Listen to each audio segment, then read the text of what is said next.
আমরা কি কখনো জঙ্গলে ফিরতে পারবো না? আমরা কি কখনো জঙ্গলে ফিরতে পারবো না? ঘরের কোণে দেখা যায় একটি বুড়ো বিড়াল শান্তভাবে বসে আছে। বাচ্চারা তখন সাহস করে শিকারীর বাড়িতে থাকা সেই বুড়ো বিড়ালের কাছে যায় সাহায্য চাইতে।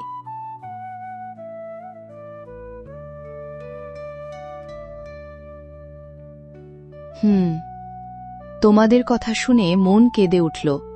আমি সাহায্য করব। তোমাদের বাবার কাছে আমি এই খবর পৌঁছে দেব।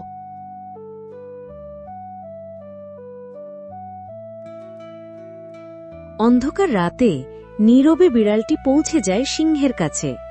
সে জানায় তার সন্তান এখন শিকারীর হাতে বন্দী।